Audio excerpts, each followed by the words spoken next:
A very warm welcome to all of you. Here I am with the video of tenses. हम जैसा आजकल हम आपको tenses पढ़ा रहे हैं. Okay. In the tenses today I am taking simple future tense. Okay. Simple future tense. In the previous video we had studied about the simple past tense and different tenses. Today I am teaching you the simple future tenses. Clear?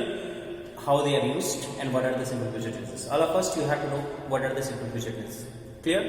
Like that. The simple future refers to a time later than now. The simple future refers to a time later than now. I mean, ये simple future ऐसे किसी work को express करता है, ऐसे किसी action को बताता है जो अभी से बाद में कंप्लीट होने वाला है. मतलब कोई काम जो अभी नहीं करूंगा मैं बाद में करूंगा, आने वाले समय में करूंगा. I have told you in the beginning of the tenses that tenses means time, and there are three types of time. One that has been spent by us, one that is going on, and one that will come. मैंने आपको tense की शुरुआत में ही इसको बताया था, बहुत विस्तृत इसको मैंने आपको समझाया था डिस्क्रिप्टिव मेथड में कि टाइम जो होता है वही आपका टेंस है. क्लियर? हमारे जो एक्शंस होते हैं, हमारे जो क्रियाकलाप होते हैं वो तीन तरीके से होते हैं. एक जो हम कर चुके होते हैं, हमारी लाइफ में हो चुका होता है, अभी जो हम कर रहे हैं, एक प्रेजेंट है और एक आने वाला फ्यूचर. तो वही तो फ्यूचर जो सिंपल फ्यूचर क्या शो करता है, कोई ऐसा काम जो अभी नहीं कंप्लीट होगा बाद में कंप्लीट होगा. क्लियर? बाय इवनिंग या बाय टुमारो या अगले महीने या अगले साल, ऐसे ही. Clear? I think clear. And expresses facts of certainty. कोई फैक्ट बताता है, ये मैंने आपको पहले ही बताया. एंड सर्टेनिटी बताता है, कोई निश्चितता बताता है. जैसे I will go to school, मैं स्कूल जाऊंगा, ये क्या है? सर्टेनिटी है. कोई सर्टेन होकर कह रहा है I will go to school, मैं कल स्कूल जाऊंगा. Clear? It is used to predict a future event. It is used to predict a future event. वही सेम चीज, मतलब कि सामने वाली आने वाले समय में कोई बात बताता है फ्यूचर इवेंट के बारे में. प्रेडिक्शन मतलब होता है अनुमान लगाना. प्रेडिक्शन तो ये किसी भी फ्यूचर इवेंट को क्या करता है? प्रेडिक्ट करता है. Like that it will rain tomorrow, कल वर्षा होगी. India will win the match tomorrow, कल इंडिया मैच जीतेगा. तो ये क्या है? प्रेडिक्शन, अनुमान है. क्लियर? तो मुझे लगता है इंट्रोडक्शन आपको समझ में आ गया. अब हम आपको आते हैं कैसे. Like that it will rain tomorrow, I shall pay for the tickets by credit. I shall pay, मैं पे करूंगा फॉर द टिकट के लिए बाय क्रेडिट कार्ड से, मैं क्रेडिट कार्ड से करूंगा. तो ये क्या है? फ्यूचर है, फ्यूचर फैक्ट्स है. क्लियर? ये सब आपको क्या हो गया? Simple future. क्लियर? और फर्स्ट अफर्मेटिव. जैसे मैंने आपको बताया कि टेंसेस में थ्री टाइप के सेंटेंसेस हम आपको बता रहे हैं कैसे बनाते हैं. क्लियर? तो फर्स्ट अफर्मेटिव रूल्स. सब्जेक्ट, सबसे पहले अगर अफर्मेटिव में बनाते हैं सब्जेक्ट लिखते हैं. जैसे सब्जेक्ट अगर आपका आई और बी है तो आप हेल्पिंग वर्ब क्या लगाओगे? शैल. इसकी हेल्पिंग वर्ब शैल है और विल है. तो आई बी के साथ आपको क्या लगाना है? शैल. Clear?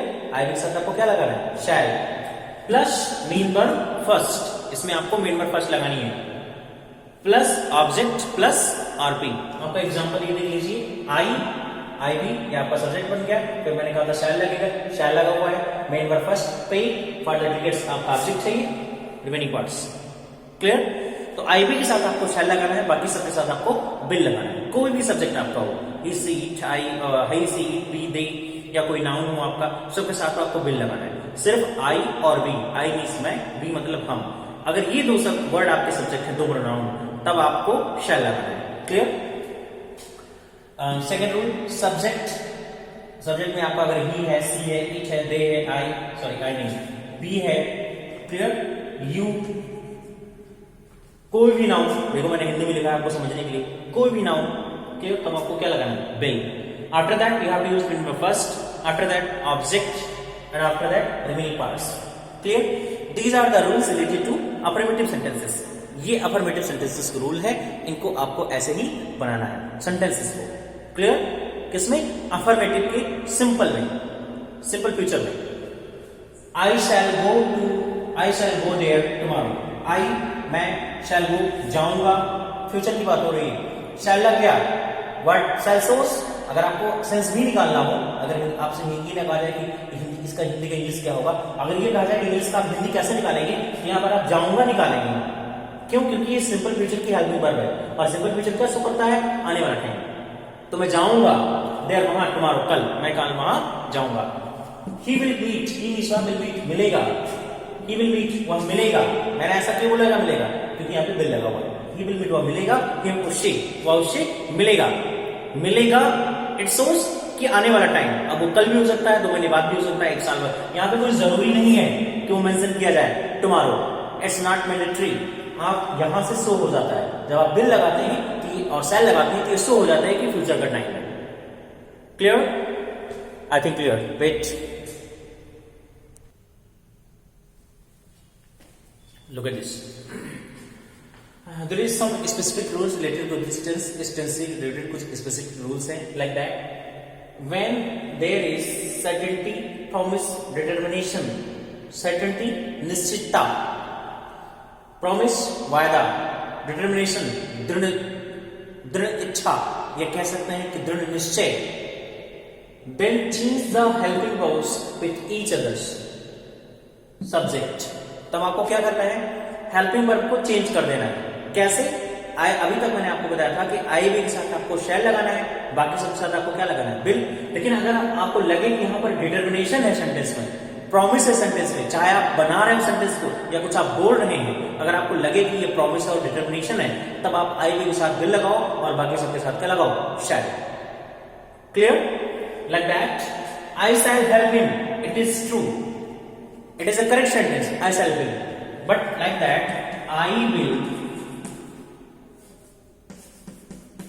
help him, it is also correct. I shall help him, it is also correct. I will help him, it is also correct.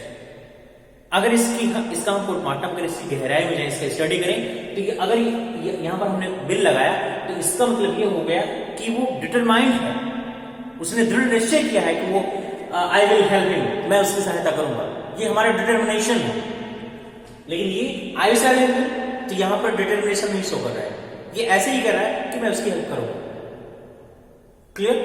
अब ये सेंस पे डिपेंड करता है। स्पीकिंग में तो हम समझ सकते हैं, अपनी बॉडी लैंग्वेज से समझ सकते हैं कि हमारी ये दृढ़ निश्चय है, लेकिन रिटर्न में आप रिटर्न में नहीं समझ सकते कि जब ये सेंटेंस दिया गया तो वहां पे क्या सेंस दिया गया है, या तो वहां पे मेंशन किया जाए डिटर्मिनेशन, तब आप समझ पाओगे। तो स्पीकिंग में तो पॉसिबल है, लेकिन रिटन में नहीं पॉसिबल है। तो इसलिए आई शैल हेल्प हिम ये भी सही है आपका, आई विल हेल्प हिम ये भी सही है आपका। मैं आपको नॉलेज के लिए बता रहा हूं, आई विल हेल्प हिम इसी का हमेशा यूज करना चाहिए, क्योंकि आजकल आपने देखा होगा कभी किसी को आई शैल बोलते हुए नहीं देखा होगा। रेयरेस्ट कहीं आपको मिलेगा कि कोई आई शैल या बी शैल बोलेगा। स्पीकिंग लैंग्वेज में आजकल आई विल या किसी की स्पीच सुन लो आप, जितनी इंग्लिश बोलने वाले हो, कोई स्पोक्समैन हो, कोई भी हो, आप उसको सुनिए, कभी आप ये नहीं सुनिए आई शैल, वी शैल, ऐसा कभी नहीं, बहुत कम सुनेंगे आप। क्लियर? तो ये है, मैं आपको बता रहा हूं, समझ में आ जाए अच्छी बात है, नहीं समझ में आए बिल्कुल आप टेंशन मत लीजिए। आई बी के साथ शैल लगाइए, बाकी सबके साथ बिल लगाइए, इट इज 100% करेक्ट। बट अगर आई बी के साथ आप बिल लगाते हैं और बाकी सबके साथ शैल लगाते हैं, या सबके साथ बिल ही लगाते हैं, नहीं से लगाते, तब तो आपका 1000% करेक्ट है। कुल मिला के आपको कंफ्यूज नहीं होना है, आई बी के साथ शैल, बाकी सबके साथ बिल। क्लियर? लेकिन जब आपका सेंटेंस में प्रॉमिस, डिटर्मिनेशन या सर्टेनिटी जब लगे आपको कि यहां पर यहां ये है, तब आपको हेल्पिंग वर्ब चेंज कर देनी चाहिए। आई बी के साथ आप बिल लगाइए, बाकी सबके साथ आप क्या लगाइए, शैल। क्लियर? वैसे मैं एक ट्रिक आपको बता दूं, हमेशा आप बिल लगाइए, कभी आपका गलत नहीं होगा, क्योंकि वैसे भी आई बी को छोड़ करके बाकी सबके साथ बिल ही लगता है। तो मैं आपकी हेल्प करूंगा, ये हमारा दृढ़ निश्चय भी तो हो सकता है। अब बोलने में तो कंफर्म बता सकता है कि हाँ ये कॉन्फिडेंटली कह रहा है कि वैसे ही कह रहा है। क्लियर? तो वहां तो कंफर्म, लेकिन रिटन में कोई नहीं बता सकता कि आपने यहाँ पे दृढ़ निश्चय किया है, वैसे ही बोल दिया है। इसलिए मैं कह रहा हूं कि हमेशा बिली लगाओ, शैल को बोल जाओ। क्लियर? लेकिन समझना है, पढ़ना है। Clear? They will go there, वह वहां जाएंगे, इट इज ट्रू। लेकिन अगर यहीं पे बिल की जगह पे अगर हम शैल कर दें, तब भी आपका सही है, दे शैल गो देयर। अब इसका सेंस क्या निकलेगा? इसका सेंस निकलेगा दृढ़ प्रतिज्ञा वाला, विश्वास वाला, डिटर्मिनेशन वाला। दे शैल, जब हम शैल कर देंगे कि वो निश्चित ही वहां पर जाएगा। क्लियर? और ये दे विल गो देयर, ये कॉमन सेंस में।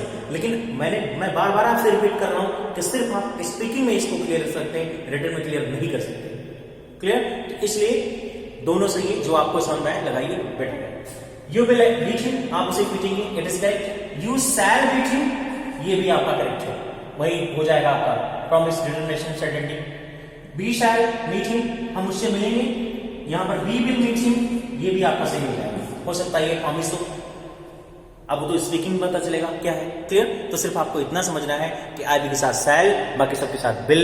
लेकिन जब डिटर्मिनेशन, प्रॉमिस और जब सर्टेनिटी आती है तो आई बी के साथ आपको विल लगानी है, बाकी सबके साथ आपको क्या लगाना है? शैल। क्लियर? अब इस सिचुएशन पर डिपेंड करता है, बाकी रिटर्न में तो मैं आपको समझाइए। Okay, that's all. Any confusion you can call me.